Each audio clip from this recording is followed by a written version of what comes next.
ইলিশ ভাপা।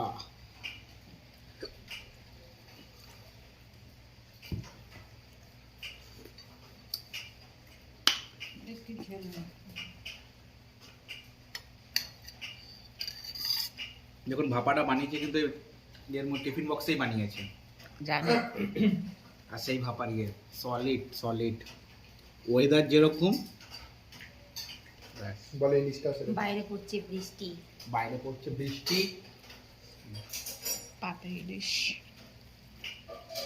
ডাইরেক্ট গঙ্গা থেকে ধরে নিয়ে এসেছি ইলিশটা ডাইরেক্ট। আজকে এই এটা একটু বেশি হয়ে গেল না? এই দেখুন ডাইরেক্ট গঙ্গায় গেলাম, ডাইরেক্ট গঙ্গা থেকে ধরে নিয়ে এলাম। দাদা ভাপা ইলিশ খাচ্ছি আমরা, ঠিক আছে সলিড। চলে এসেছি আবারও তোমাদের সামনে আমার মায়ের হাতের স্পেশাল একটা রেসিপি নিয়ে, যেটা আমার মা খুব খুব খুব সুন্দর বানায়। সেটা হলো ইলিশ ভাপা। বর্ষাকাল মানে ইলিশ, আর বর্ষাকালে ইলিশ না খেলে তো বর্ষাকাল পূরণই হয় না। তাই আজকে তোমাদের সামনে মায়ের হাতের স্পেশাল ইলিশ ভাপার রেসিপি নিয়ে চলে এসেছি। ভালো লাগলে অবশ্যই লাইক কমেন্ট করো। চলো তাহলে দেখে নাও আজকের রেসিপি। ইলিশ ভাপা বানানোর জন্য প্রথমেই একটা মশলা বানিয়ে নিতে হবে। তার জন্য আমার মা এখানে 1 চামচ কালো সর্ষে, 1 চামচের থেকে একটু কম সাদা সর্ষে, 1 চামচ পোস্ত নিয়ে নিয়েছে। এখানে একটা কথা বলে রাখি, এখানে দেখো সর্ষেগুলো গুঁড়ো গুঁড়ো দেখাচ্ছে। তার কারণ হচ্ছে আমার মা সর্ষে সবসময় আগে থেকেই শুকনো খোলায় গুঁড়ো করে অলরেডি রেখে দেয়, তাই জন্যে এটা ডাস্টটা নিয়ে নিয়েছে। এর সাথেই ঝাল অনুযায়ী কাঁচা লঙ্কা দিয়ে দিয়েছে।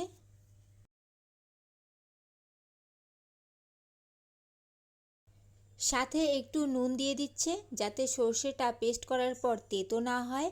আর এর সাথেই পরিমাণ মতন জল দিয়ে এটা ভালো করে মিক্সারে ঘন একটা পেস্ট বানিয়ে নেবে। তোমরা চাইলে শিলনোড়াতেও বেটে নিতে পারো। এরপর আমার মা দেখো মাছের মধ্যে এই বেটে রাখা মশলাটা পুরোটা দিয়ে দিচ্ছে, আর সাথেই ভালো করে এটা মাখিয়ে নেবে মাছের সাথে। আর একটা কথা কি বলো তো, দেখবে ইলিশ মাছ যত সিম্পলভাবে রান্না করবে ওর টেস্ট কিন্তু তত বেশি হয়। এখন এর মধ্যে পরিমাণ মতন একটু সামান্য হলুদ গুঁড়ো দিয়ে দিচ্ছে, আর টিফিন বক্সের মধ্যে পুরো মাছটা দিয়ে দিয়েছে। এর সাথেই মিক্সারের বাটি ধোয়া জলটা এর মধ্যে দিয়ে দিচ্ছে।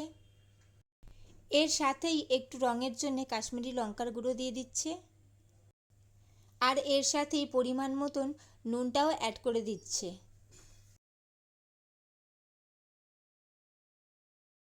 সাথেই ওপর থেকে একটু সর্ষের তেল দিয়ে দিচ্ছে, আর এর সাথেই একটা কাঁচা লঙ্কাও দিয়ে দিচ্ছে।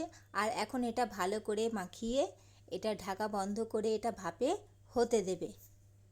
আর এটা হলো ইলিশ মাছের সবথেকে প্রিয় একটা রেসিপি আমার কাছে। দেখো টিফিন বক্সটা আমি কড়াতে জল দিয়ে এটা বসিয়ে দিয়েছি আর ঢাকা দিয়ে দিয়েছি, আর এটা 15 মিনিট আমি হতে দেব। 15 মিনিট বাদে আমি গ্যাসের ফ্লেমটা অফ করে এটা আরও 20-25 মিনিটের জন্য এইভাবেই ঢাকা বন্ধ করে রেখে দেবো, যাতে ভেতরে যে গরমটা আছে তার মধ্যেই যেন পুরো মাছটা একদম কুক হয়ে যায়। 20 মিনিট লো আঁচে বানিয়ে নেওয়ার পর এটা আমি দেখো গ্যাসের ফ্লেমটা অফ করে রেখে দিয়েছি সাইডে। এটা আরও 20 মিনিট আমি এইভাবেই রেখে দেব, যাতে ভেতরে যে গরম ভাবটা আছে তার মধ্যে যেন ভালোভাবে হয়ে যায়। দেখো বন্ধুরা ফিরে এসেছি আধা ঘন্টা পর।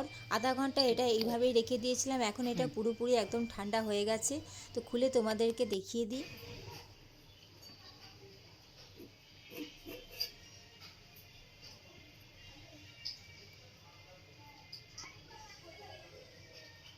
কি সুন্দর অপূর্ব লাগছে দেখতে। শুধু জাস্ট একটু গরম ভাত হবে আর এই রকম ভাপা ইলিশ, আর সত্যি কিছু লাগবে বলো সাথে? এটা দিয়ে পুরো একদম খাওয়া হয়ে যাবে। এত সুন্দর একটা গন্ধ বেরোচ্ছে ইলিশ মাছের, মানে তোমাদেরকে বলে বোঝাতে পারবো না। সেটা যদি যখন তোমরা করবে, তোমরা যখন ঢাকনাটা প্রথম খুলবে তোমরা নিজেরাই বুঝতে পারবে। আর আমার মা কিন্তু চট করে ইলিশ ভাপা একদমই বানায় না। যখন মাছটা আনার পর বুঝতে পারে যে আজকের মাছটায় খুব ভালো টেস্ট হবে, তখনই আমার মা এই রেসিপিটা আমার জন্য বানিয়ে দেয়। তো এই ছিল আমার মায়ের হাতের স্পেশাল ইলিশ ভাপা। কেমন লাগলো বন্ধুরা তোমাদের অবশ্যই লাইক কমেন্ট করে জানাবে, এবং তোমরা যারা এখনও আমার চ্যানেলটি সাবস্ক্রাইব করোনি তারা অবশ্যই আমার চ্যানেলটি সাবস্ক্রাইব করে আমার পরিবারের সদস্য হয়ে যাও বন্ধুরা। চলো তাহলে আজকের মতন আসি, দেখা হচ্ছে আবার খুব তাড়াতাড়ি নতুন কোনো রেসিপি নিয়ে। চলো টাটা।